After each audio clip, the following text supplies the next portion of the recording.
dum bum bum bum bum bum bum bum bum rugged dum bum bum.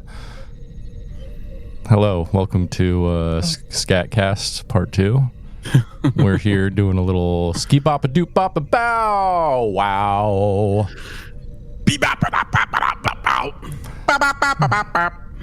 Indeed, definitely. Perfect.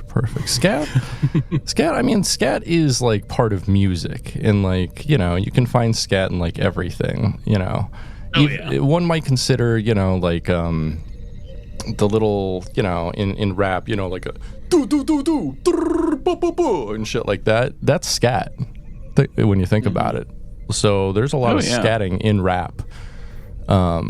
And, you know, even, you know, just, all that that background stuff. It's basically all scat. Yeah, I mean, you could even, and that's the thing, and if it's bad, you can still call it scat. Right. I mean, scat is like meant to be bad and cringe, and so it's weird in as much it's weird when you have someone who comes along and is like good at scatting and you actually like them, and those people all get the title of Scatman. We've had Scatman John, Scatman Carruthers. We've talked about scatting so much on this podcast and other podcasts. It's just like something. There's also Scatman Jonathan Davis. Scatman Jonathan Davis, who we'll be talking about later today on our other podcast. We will. Because he did he's very prominently featured in that movie. In Queen of the Damned from 2002. He actually has a cameo in it. I don't know if you noticed. Very the fun. Scalper guy. Yeah, right. But we're not here to talk about that today. We're here today to talk about some Star Trek, because you're listening to the one and only horny Marxist Star Trek podcast, a little podcast known as Soy Trek, bitch. Soy Trek. But, you know, I actually do eat lots of soy because, as being vegan, I eat lots of tofu. Yeah, I mean, that was kind of like, that's it. I mean, that you weren't an original host on the podcast, and so I didn't take that into account. However, we did have our other podcast host, Spencer, was also vegan, and I took that into account when naming the podcast. I'm like, I mean, what is this podcast about? And initially, it was about how like new Star Trek basically fucking sucked, because it was we started it, our first episode was the day that Star Trek season 2 of Picard ended, and so we just like laid out our thoughts on Star Trek Picard season 2, which I would say is inarguably the worst season of any Star Trek show ever. Agreed. Yeah, it is. I think it's kind of unwatchable, and actually kind of it's insulting is what it is. I mentally have to distance it from TNG so I can continue to watch TNG with enjoyment. Right. Because it was just betrayed everything that Star Trek stood for. Much like Elon Musk, who I think just recently said that the reason why he's like simping so hard for Donald Trump is because he wants Starfleet to be real. And part of that is giving like capitalism and unrestrained access. And he's an accelerationist trying to start the eugenics wars. I see. Okay. I think that's actually, given like he wants the Bell racism. Riots. Yeah, he wants the Bell Riots, and he wants the fucking eugenics wars. Yeah, you know what? You're not wrong. Yeah, and given his weird like kind of eugenicist views, you know, he kind of has eugenicist views, and he's also like a weird like quiverful breeder guy who likes just like impregnating women, even though I don't think he fucks them.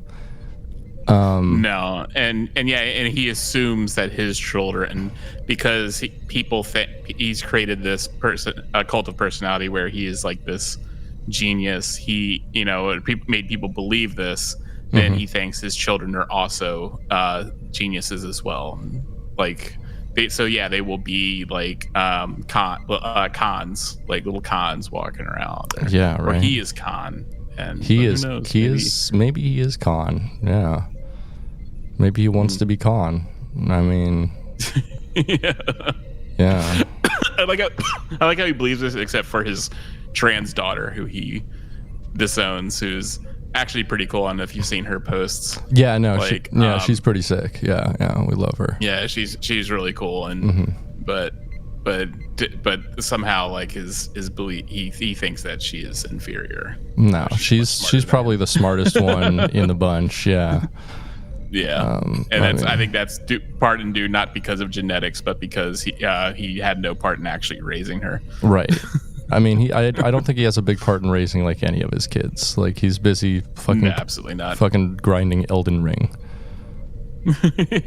Actually, you know what? I also don't believe because I know for one, I know he doesn't watch Star Trek. I know he doesn't. I have this theory because I mean he posts too much on Twitter, like, and I know he says like he also spends like 15 hours a day gaming. Like I think he's paying someone to game for him. Okay, interesting. This is a personal theory that I have because like I'm sure he also pays people to watch things and give him like the cliff notes of it, right? Or he just reads Wikipedia or whatever. I don't know, but like I think he like has people do that, and I think he also has someone game for him, so then he can like take those. And that's why like when he embarrassingly like posted a photo of his Elden Ring build and everyone mocked him for it. Like I don't know anything about that shit, but everyone said like it was one of the worst Elden Ring builds they've ever seen. And I think that's because like he probably paid someone to do it, and he posted it without any sort of knowledge of why that's bad, and because he's like, I don't have no idea. No, I choose to believe that he's like incompetent in everything, including video gaming, and that was his build, and like he deserved fair criticism for being bad at what he thought he was good at, because he thinks he's good at a lot of things, and he's not. Yeah. I mean, he is.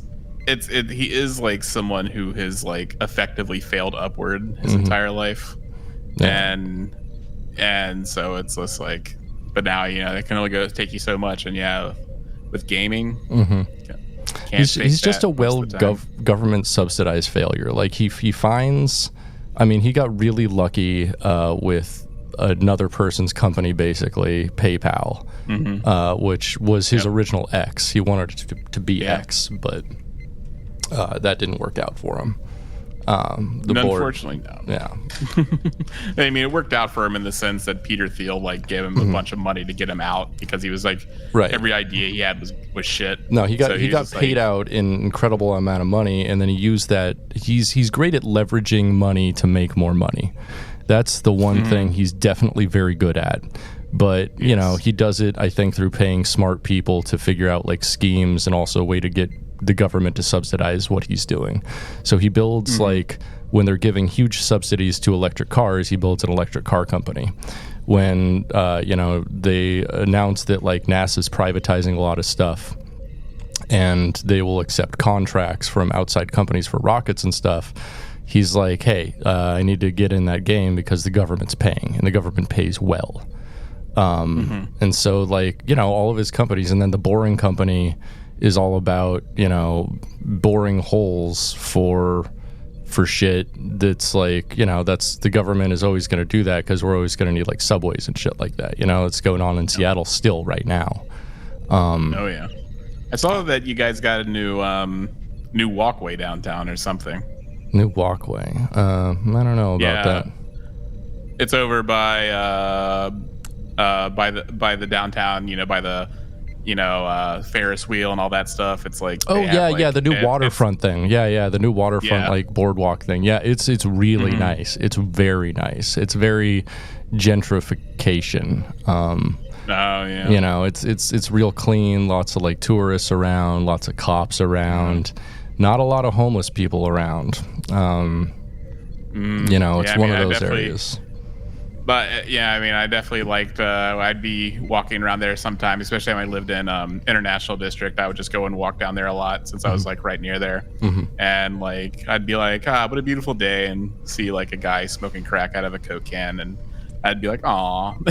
And dude. I've seen people like doing every single drug on the street, basically, living in Seattle. Oh yeah. Like I think my favorite one was I got off work at 5:30 a.m. one time when I was working at like a nursing home doing overnights, and I'm walking up the street going to the bus, and there's just these two bros hanging out, hitting a meth pipe together, 5:30 a.m. Yeah. You know, they're just, or I'm sorry, crack pipe, hitting a crack pipe together, 5:30 a.m. And they're just, you know, they're hanging out, being bros. They're like saddled up right next to each other. And one's got his like arm on the other guy's shoulder while he's smoking crack. And I'm like, oh, they're just buddies hanging out 5:30 a.m. on a Wednesday morning, you know, smoking crack together. I mean, they're truly free. Like, we're the suckers going to work every day. I know, right? I mean, who knows? They might have been going to work. That might have been their pick me up. You know, I go for a cup of Joe. I make a latte every morning. But you know, some people like to just hit the old light bulb. You know what I'm saying? Oh yeah.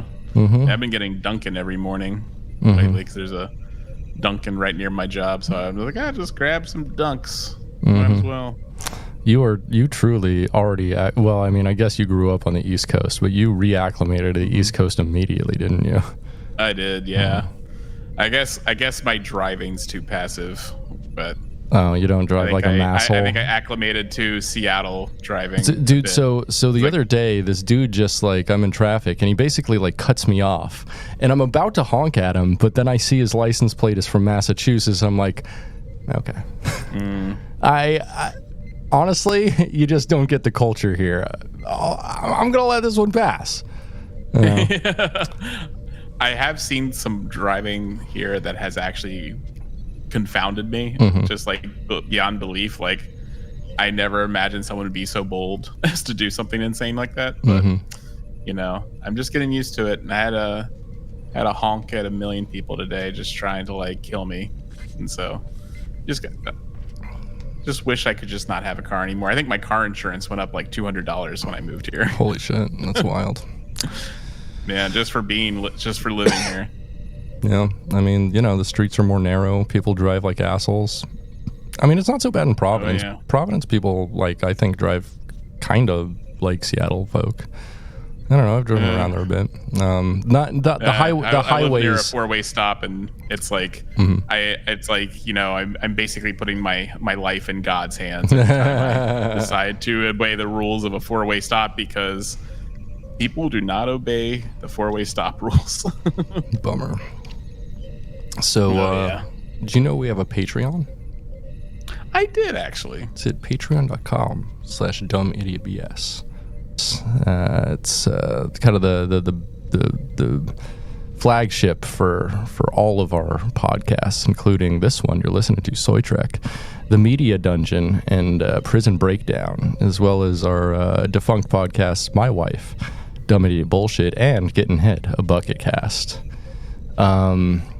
So we got a bunch of tiers on the podcast. For $2 a month, you can just help support us, keep us editorially independent and ad-free. For $5 a month, we give you a shout out every week and say thank you on this podcast, Soy Trek, to people just like Professor David Craning Seitz, Electric Baphomet, Dandy Leone, Beeflig, Teddy, Jody, Shrimp God, Shane Williams, Sam Mayo, Lock Phenyl, Skeptic, Gillian McCrary, SFC Punk, 7 of 9, Star Trek Enjoyer, D. Riker, Ethan Adams, Iggy, Abigail Simpson, Vinny, Phil McCavity, Danny, Dylan Lance, Jordan Hale, Elizabeth Hearn, Luna Dahlia, former Twink, Nathan G, DJ Robinson, Poison, Awful Star Trek Drawings, Jose Martinez, Gabe Siciliano, Gursky, Jormore, Kyle Simmons, Nick Savard, Shane Sawyer, Anthony Cabrera, Seb, Robert Yulito, Asher Pliskin, and our good friends over at the Hate Speech Podcast. You should check them out. Check out Awful Star Trek Drawings. Very, very good stuff. Kind of defunct, I think, Instagram account, but very fun. And also, of course, check out Professor David Craning Seitz. wrote a book that we interviewed him about called A Different Trek, which is about the radical politics of Deep Space Nine, or the radical geographies of Deep Space Nine. And so it's very political and very cool. I would highly recommend it. Very fun. He's actually, I believe, a professor of Star Trek. He teaches one Star Trek class, which makes him officially a professor of Star Trek, which I think the only professor of Star Trek. Is he? I'm sure there's other professors that teach a Star Trek class, maybe. I don't know. He could be. If there is, I haven't seen him. Yeah, we haven't interviewed him yet. But yeah, that's those folks. For $10 a month, you get access to a little thing called The Media Dungeon, which is the name of our movie podcast, but also the name of my movie server that you can have access to and watch over 20,000 films. I think I'm about 20,500 now, which is, I don't know, like as many as Netflix, Hulu, Disney, Paramount Plus, HBO, all of those combined. More than that. It's probably all of those combined times 2. So get fucked, all you streaming services. I'm the one with the motherfucking movies up in here. Up in here. But yeah, so that's that. For $20 a month, you get access to merch. And this month I'll be sending out the My Wife Left Me stickers, I believe. And maybe some other stuff. I'm not sure if I got any other stuff, but everyone will get a few of those, and they'll be able to stick them everywhere. They're high quality, weatherproof stickers. Professionally made. It's a little bit of a slight redesign of the original made by Pat, with just slightly bigger lettering, so everyone can see it from way far away on the road and know that, in fact, your wife left you. I mean, I was watching, I have it on my car along with the Cranking Hog sticker, and I was pissing off some guy the other day in traffic. Like, I happened to look in the rearview mirror and he was reading all the my bumper stickers and getting really mad and like gesturing to his like wife, I'm guessing. And he was like angrily like pointing at my bumper stickers, and I could see him reading them and being like, and he was shaking his head, and I was just like, get fucked. Yeah, right. Come on. Sorry, I'm pissing you off with my Star Trek bumper stickers. Yeah, sorry. I'm sorry. I'm providing entertainment to people while driving. Like, my bad. Oopsie daisy. No, people love those stickers though. They're funny. They're fun. Good times. They're good. Well done. You made some good stickers, Pat. You made some good stickers. Too bad we can't make them no mo, really. No, otherwise, Paramount will sue us into oblivion. Yep. Oopsie daisy.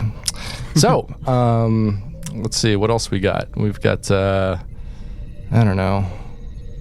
That's it. That's all we got on our Patreon.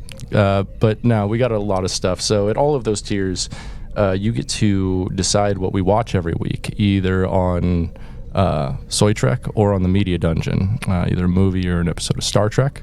So people get to vote on that. I think that's pretty cool. You get all of the episodes of all of the podcasts in one place, all at once. I think we got over 500 episodes of different podcasts. No, we definitely have over 500 episodes, because we had 150. We have over 250 of this one. We have over 150 of Getting Head of Bucket Cast, I think. So that's 400 alone right there. And then we have like, I don't know, like 30 of Prison Breakdown. Probably got, I don't know, a few dozen each of Dummy to Bullshit and My Wife. We've got about 500 episodes. About 500.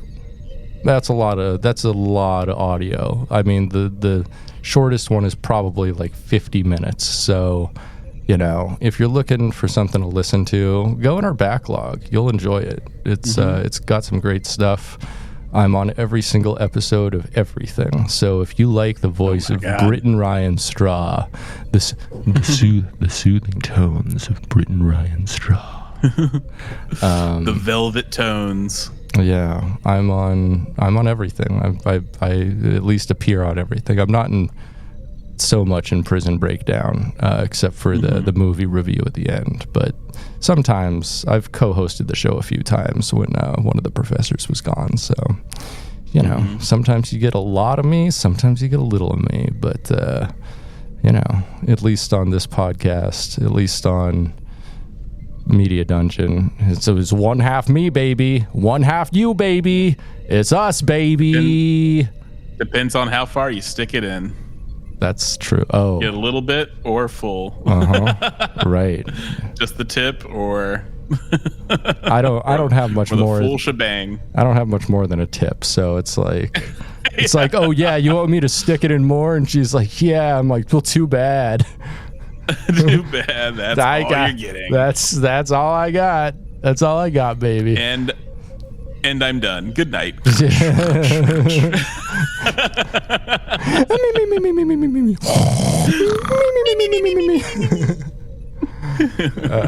Yeah. So that's our Patreon. That's pretty cool. You want to talk about some motherfucking Star Trek? Let's talk about that Star Trek. All right. Let me get my notes out here. So last week we watched Enterprise Season 4, Episode 18, In a Mirror Darkly, Part 1. And so today we're going to finish that up. We're going to, we're completionists, so we're going to finish. We're going to finish hard. And we're going to watch the second episode of In a Mirror Darkly. In a Mirror Darkly, Part 2, which is Star Trek Enterprise, Episode 19 from Season 4. This one first aired on April 29th, 2005. So 19 years ago and change. Oh man, I guess we passed the 20th episode, the 20th anniversary of Enterprise, and no one really noticed back in 2001 or 2021. I mean, up until recently, I think it was like the most begrudged, version of Trek. It was like it was like whenever people made jokes about bad Star Trek, it was always felt on Enterprise's shoulders. And then fucking Star Trek Picard to the rescue. Like yeah, gladly took that mantle. But that's the thing. Like, I feel it's unfairly maligned a lot in people's consciousness because, like, I don't know. I think I personally like Scott Bakula, and I love Scott Bakula. Yeah, no, it's got some great characters. I think the writing suffered some, and also I feel like the politics of it aren't very Star Trek at a lot of points. It did come out like around 9/11. It came out 2 weeks. It literally premiered 2 weeks after 9/11. Yeah, so like it's unfortunate, but I mean, like, if you remember back around that time, or if you're too young to remember back around that time,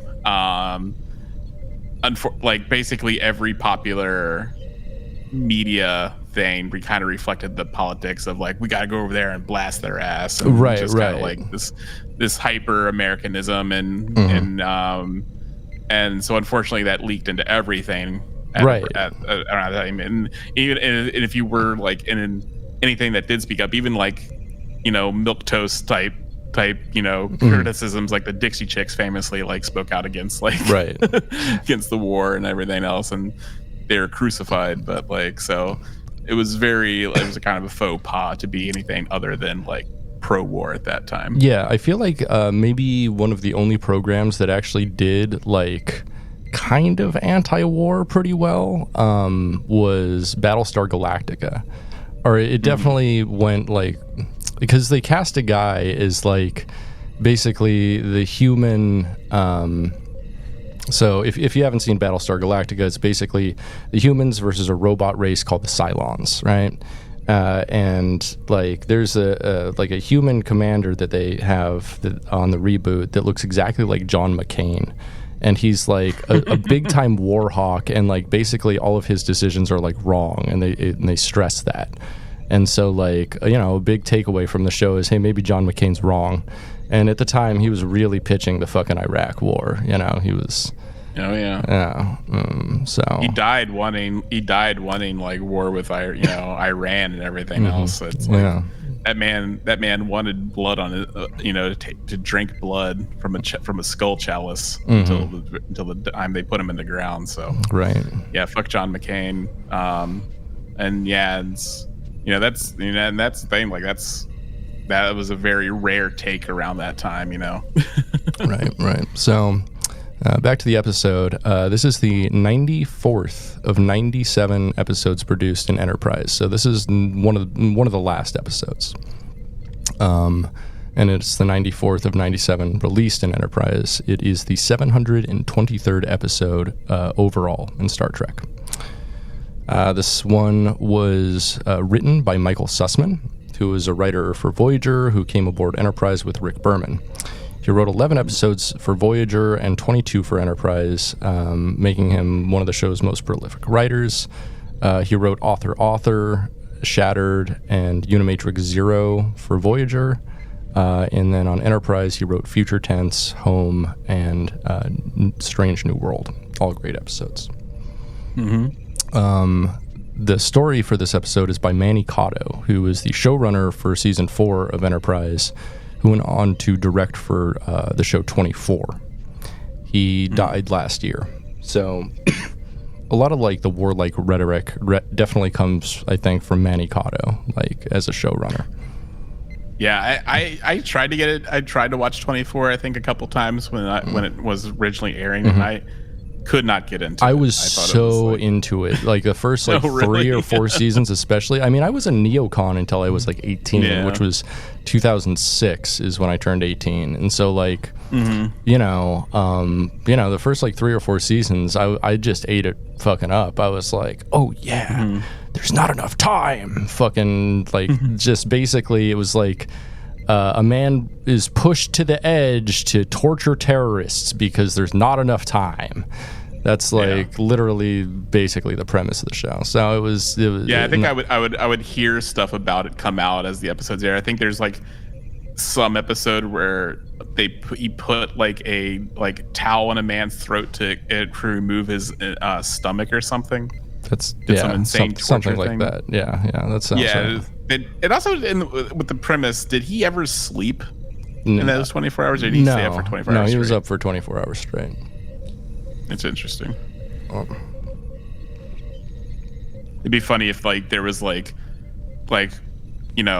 6 or 8 hours of one season is just him asleep. So it just shows like. It just shows like a nighttime footage thing of like Kiefer Sutherland's face just like napping with like a little teddy bear, and so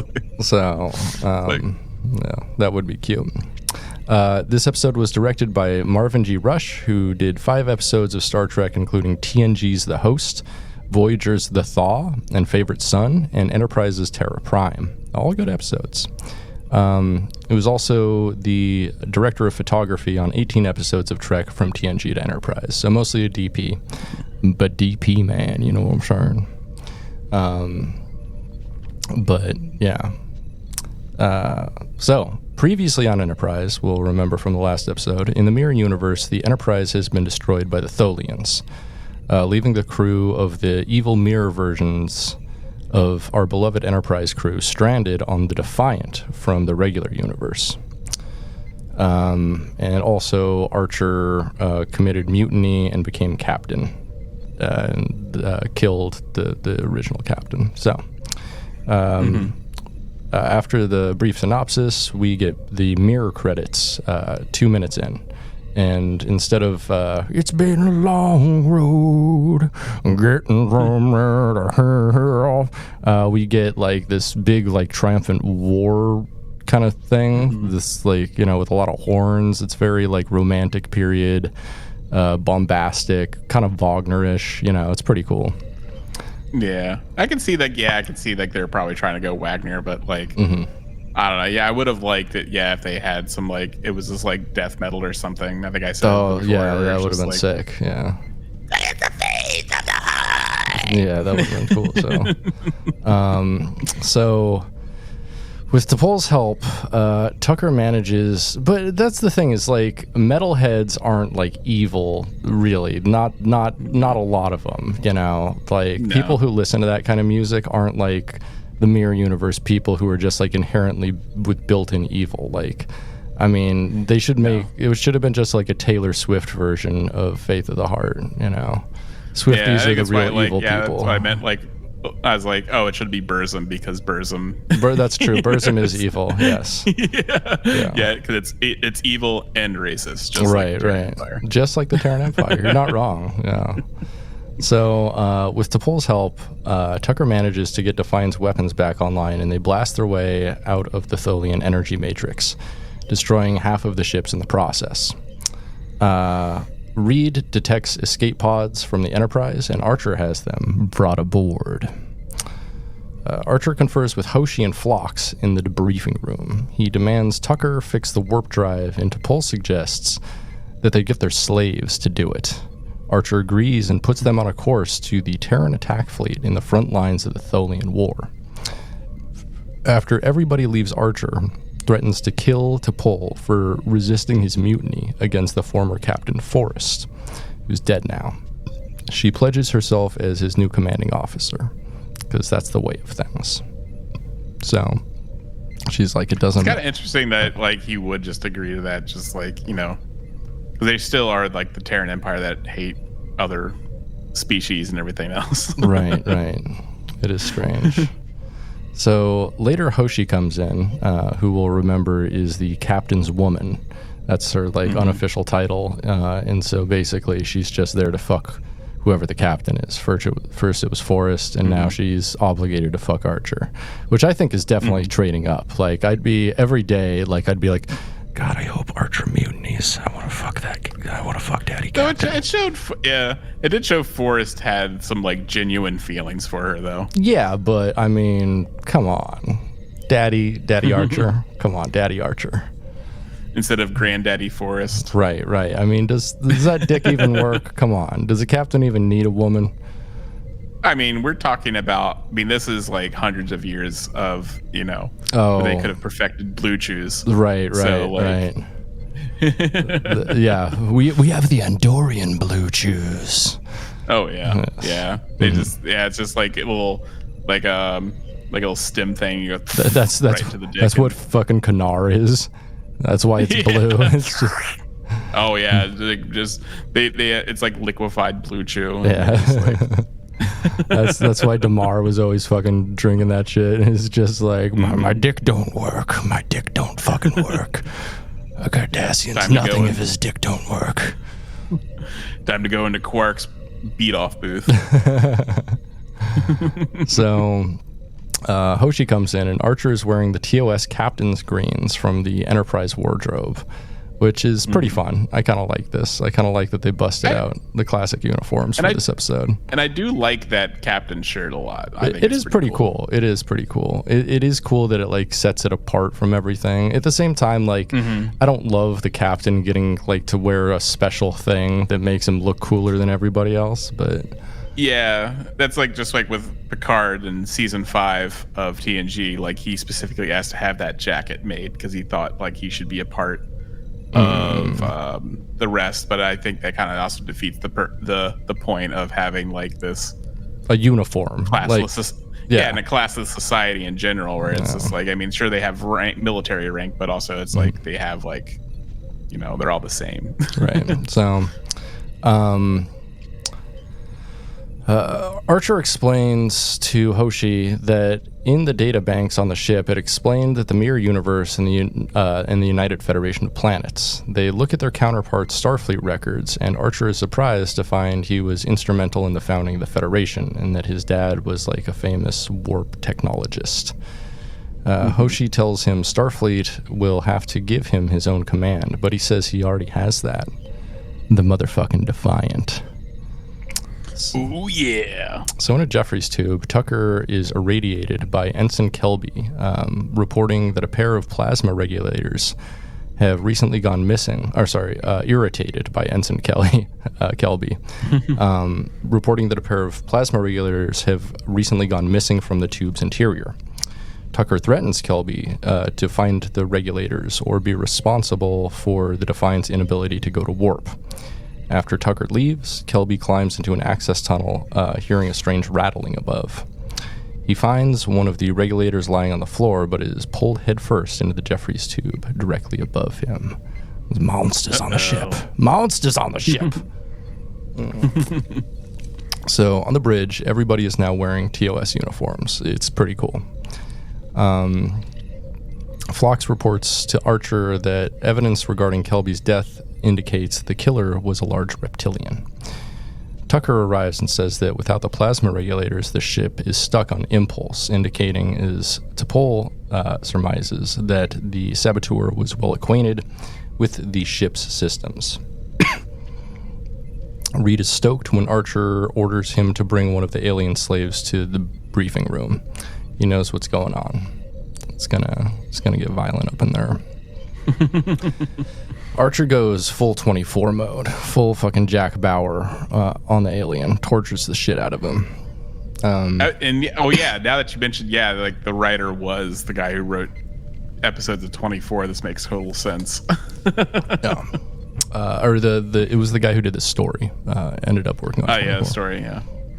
So, Archer goes in and tortures the alien. This eventually makes the alien divulge information about the reptilian saboteur, a slave master named Slar, who was responsible for gutting the ship and who's a motherfucking Gorn. I totally forgot that we actually got Gorn on Enterprise, but it's in the mirror universe, so I don't know. Yeah. I'm pretty sure this is the only instance because they didn't meet that's like Kirk's era when they met the Gorn. Mm-hmm. Yeah. Or Strange New Worlds, I guess technically now. I like to believe in the mirror universe the Gorn are like really nice and accommodating and communicative, like little gecko geckos or something like that, or big gecko geckos.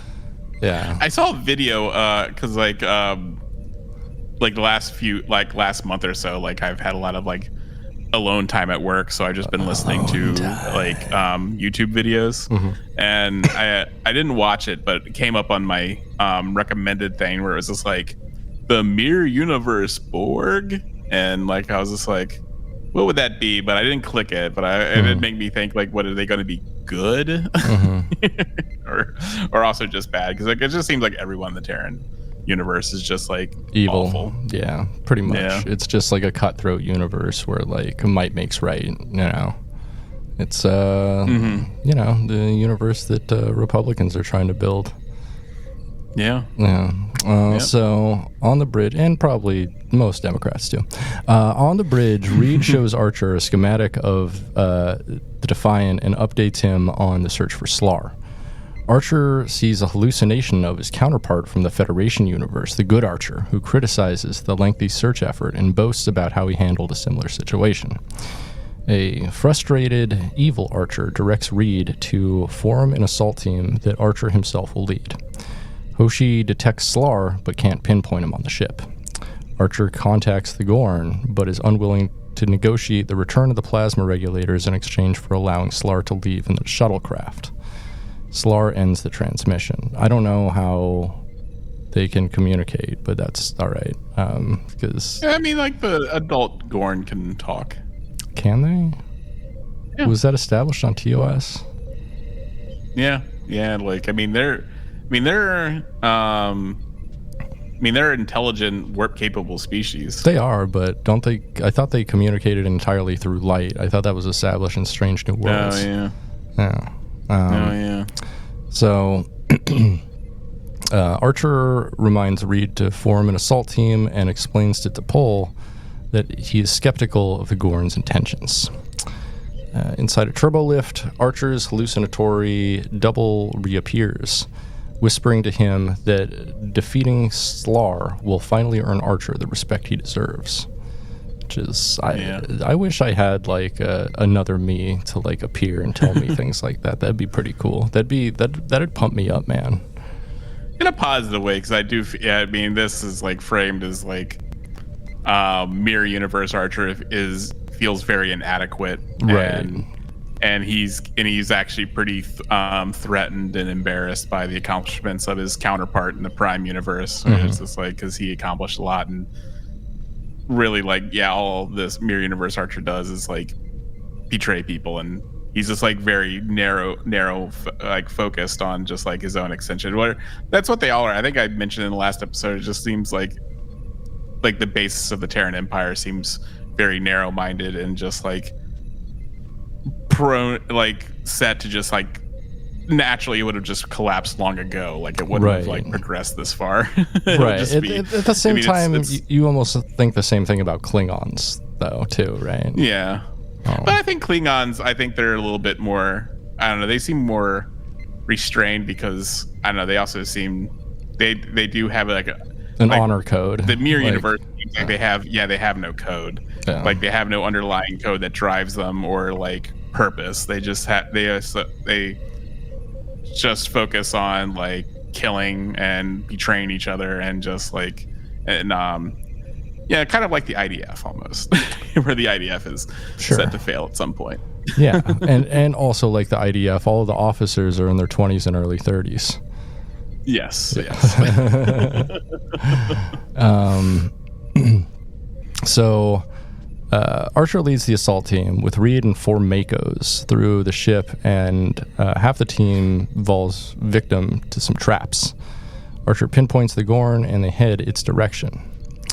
Archer finds Slar, and after an intense battle, he uses the environmental controls to disarm him and shoots him 6 times, killing him. It's pretty cutthroat. Yeah, that's what we expect from this Archer. But then we get a captain's log.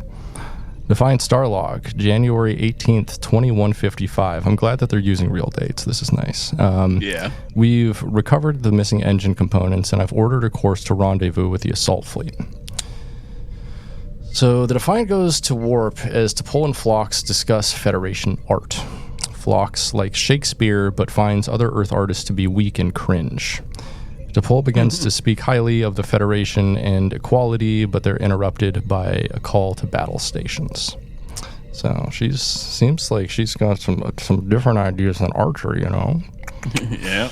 So the ISS Avenger appears, and it's running from some rebel ships. The Defiant helps dispatch them, and Admiral Black thanks them and heads to the Defiant. After a tour, Archer asks the Admiral for a battlefield commission to captain, but Black refuses this. So Archer disintegrates him with a phaser. He's like, fucking Black was like, I don't have any other ships to give. And Archer's like, how about this one? And he's like, nope. And he's like, oh, fine. Blast.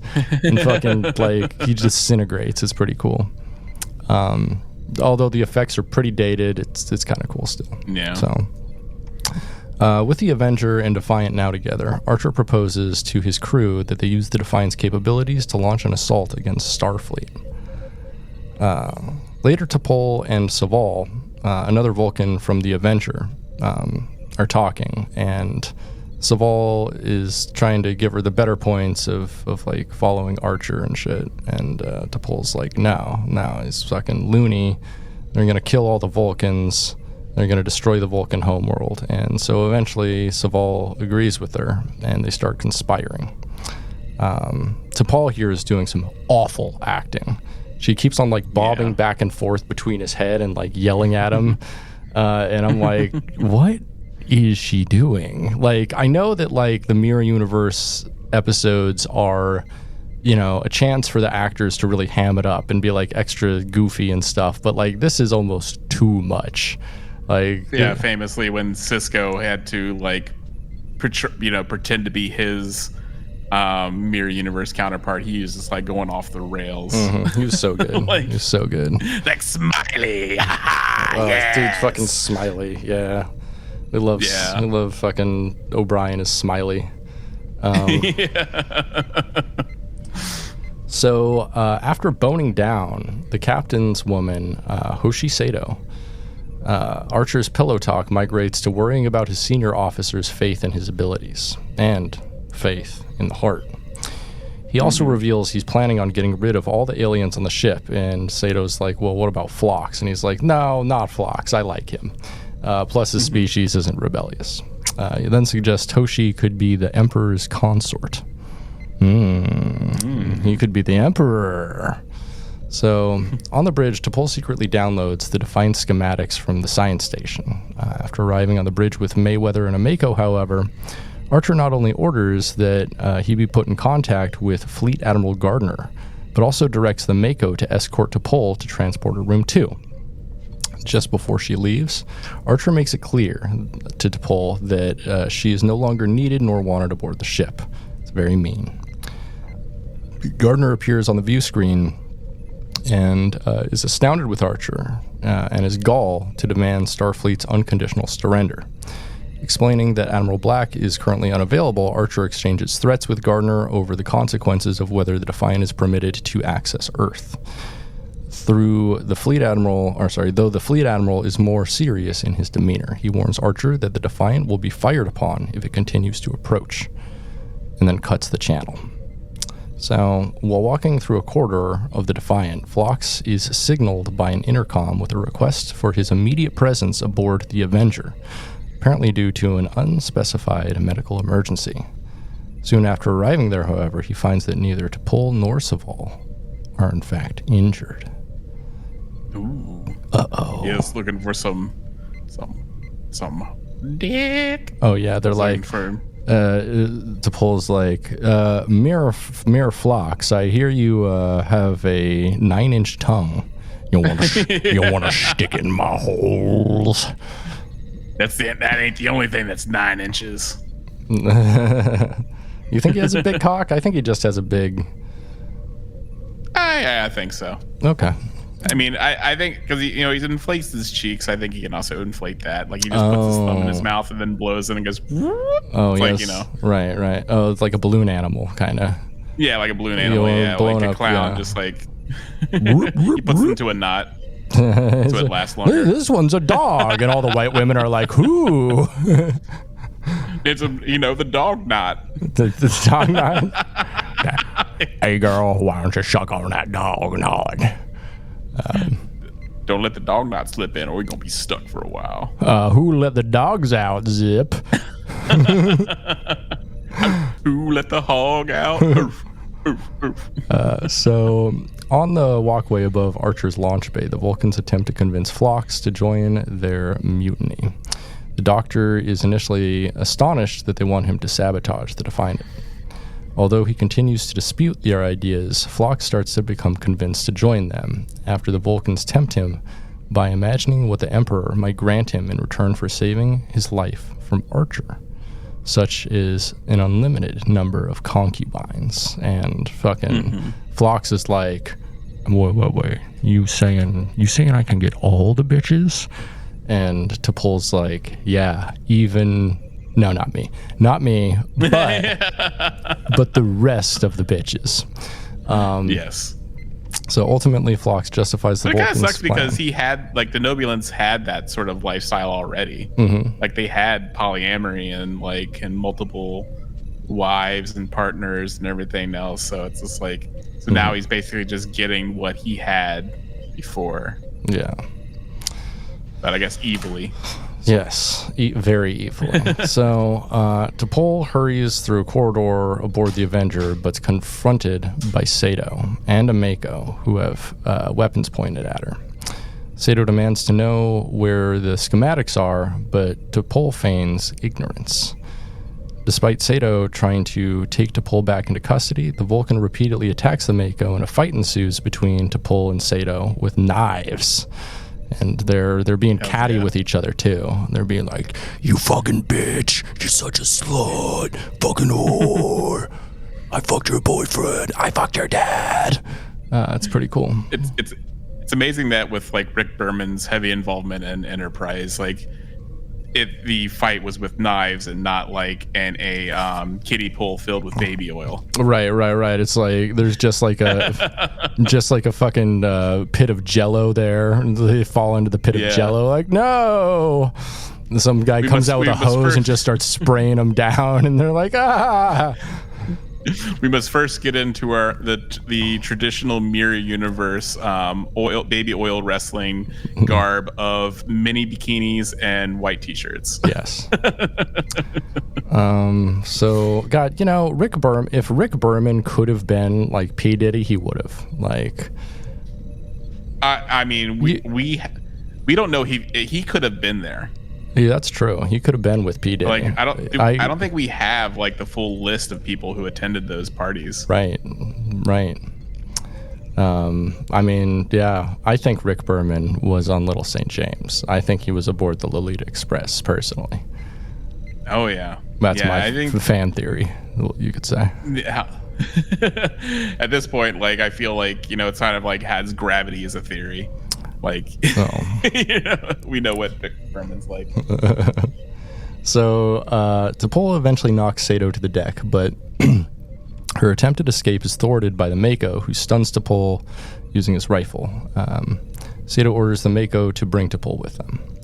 Meanwhile, Phlox sneaks into a Jeffries tube on the Defiant, and T'Pol oversees the securing of the Avengers Bridge, an Endorian male and an Orion female manning the helm and tactical stations. Having learned of T'Pol's most recent mutiny against him, Archer talks with her in the briefing room. Having obtained her copy of downloaded Defiant schematics, while Sato sits nearby. T'Pol contends that an alliance with the Federation is inevitable in their own universe, and humanity will eventually pay for its arrogance. So Phlox begins to sabotage the Defiant from the inside an access tunnel, and is at first assisted with commands from Soval, who remains on the Avengers Bridge. Aboard the Defiant, the sabotage results in a power drain developing, which Tucker decides to personally investigate. Aided by the gradual loss of the Defiant's total power, Avenger launches an incessant offensive against the Defiant, aboard which Tucker finds and battles Phlox. After managing to floor the saboteur, Tucker re-energizes the Defiant, restoring the craft's shields and weapon systems. So fucking mutiny failed. Everyone failed. You're gonna die. The Defiant retaliates against the Avenger, which Archer purposefully destroys. Later, lying down on their bunk, drenched in sweat, fucking Archer tells Sato to delete the historical database the following morning. As Sato hands him a glass from the floor and takes one for herself, Archer fears that anyone else might become inspired by the Federation. The couple toast their drinks to his plan before Sato changes the subject, wondering if he thinks Starfleet commanders will support him. Archer believes they are loyal to whoever the Emperor is. Upon considering the start of his own reign, he pours a celebratory drink down his throat while holding his glass in the air. He continues to plot his reign, but then collapses to the floor. After rushing to the room's door, Sato opens it for Mayweather, who she passionately kisses, while a pained Archer watches, realizing he's been motherfucking betrayed by the two lovers. Got him. Got you. Yeah, I don't want that old dick, old man. The Defiant orbits Earth as Sato enters the bridge, accompanied by Mayweather and a Mako. At her instruction, Fleet Admiral Gardner appears on the view screen. Sato threatens the Admiral that the Defiant will attack Earth if Starfleet does not immediately surrender. She identifies herself simply as Empress Sato. Ooh. The end. What'd you think? Got him. Got him good. Yeah, I like this episode. Like, it was I think it's a fun mirror universe. And I think it does capture like the spirit of what the mirror universe really is, and just like what it's about, which is just like being nihilistic goons. Right. Right. Just like thirsting for power at every turn, and really in shows like this, Archer is like not as smart or like capable as his counterpart. Like, he's obviously very short-sighted, and he's too blinded by his own ascension, then he can't like and also pretty paranoid, except not paranoid in the best, and it's too trusting of the wrong people. Right. I mean, he's rightfully paranoid because everyone is out against each other in this universe. So. Yeah. But and then like he lets his guard down for a moment, and he's Sato sees her chance, and it's just like poison time, baby. Yeah, that was a fun twist. I mean, I watched this episode years ago when I was doing my Enterprise rewatch or watch through, and I don't really remember this, but I think it's because it's like a later season, like inconsequential episode that doesn't really matter to the actual universe at all. And I think at this point they probably knew that this was like the last season. They're just they did, just like, let's do whatever the fuck we want. Yeah, and they also had their budget cut by like half, basically. The last season it's funny because you don't really see it, I think. No, and I think a big part of that maybe is they already had like all the sets and everything, and all the costumes. So like, I don't know, but. Yeah, they probably had the TOS bridge somewhere for another thing, so they're just like, use it, see what we got laying around. Right. Yeah, I really like this episode too, though. This was a fun one. I don't know. Yeah, I'd give it like a 7.5 or 8. I think the 2 episodes together work really well. Is like a fun little kind of made for TV Star Trek movie. About the mirror universe, and this is probably basically what Section 13 is going to be, that fucking movie, but except it'll be set in the Prime universe. except it's gonna suck. So not looking forward to that, but it's it's more Star Trek, more fodder for us to fucking hate. I don't know. We'll see. Like all the good Star Trek's ending. All the bad Star Trek ended too, though. So I don't know. Like, what do we got on the horizon? More Strange New Worlds. We've got in like next week, I think. Is that right? Lower Decks comes out. Yeah, I think so. Yeah, we get more Lower Decks, so that's going to be fun. Final season, which is sad. October 24th, so next Thursday. I honestly feel it's like my favorite current series, and it's sad to see it go. And we are sad to see it go. And you know what? I'm gonna be sad to see us go, because I think that's a great place for us to wrap it up. I think so. Wrap it up like a sandwich, baby.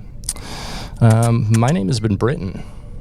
And I have been Pat. If you like our show, please like, rate, and subscribe wherever you get podcasts. And, of course, check out our Patreon at patreon.com/dumbidiotbs.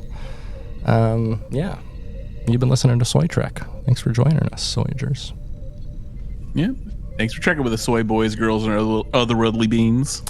Hang dong and shocker. Dong and shocker. Soy, soy, soy, soy, soy, soy, soy.